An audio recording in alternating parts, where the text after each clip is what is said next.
waajur bi la yoroon nii yow yaay dem ba di ko déplacé moom yaa koy yem yow teg ko si lal dem ba sa waajur bu ko naax dikkalee ba amaana moom tamit la nga daan def yow ba ngay nekk gone màgget yu bari loolu la ñuy jëfandikoo na nga daan def yow moo tax ñu ne waajur bu jigéen wala waajur bu góor bu demee ba sori am yenn at yi ay doomam ñoo koy jël ndax amaana war ma boobu ay doomam rek ñoo ko mën si dootu la nëbb dara dootul amati sa kees te sa waajur xoolal foofu noonu ñu dem ba toll kon mbiri diine yi tamit dañuy yéeg di yéeg ba keroog ñuy toll fii sëñ bi da ngeen xam ni màgget a ngi ñëw tëddee ngi ñëw waxtu bi sawar nañ lool waxtu bi ku si nekk yaa ngi sa xel ku si nekk yaa ngi xalaat ni programme li nga war a def suba ku si nekk fa nga war a jëm xam nga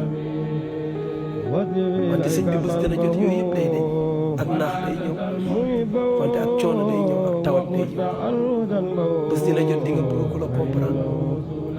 sànq ñaari jëm yi ma doon waxal dam leen wax man leen gis ñun respecté wuñ yàlla wante respecté nañ àdduna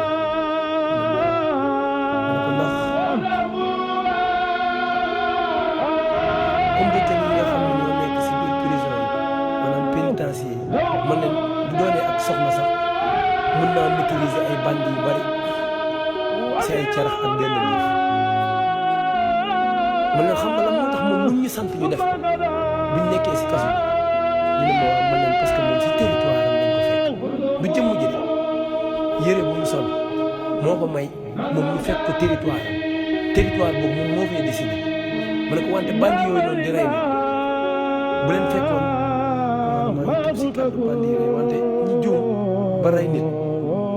bu leen fekkoon ba si àll ba digg àll ba donte moom sol na tëni du leen sañal def leen ndax lan parce que territoire yi ñoo kon mbiri problème de territoire la mën leen wante léegi xoolal pénitencier bi mën si territoire am ki nga xam ne muy wuyoo maanaam ak woyu xoolal territoire am ku fa dugg mu faaga wante ma ne ko xoolal yàlla moom fépp territoire am te li ñee mën yàlla mën na lu ko raw nag toog di la seetaan ma ne te fépp territoire yàlla man leen sëñ Tuubaa leen daan wax ni yàllaa ngi fépp yàlla xajul fépp a nekk si biir yàlla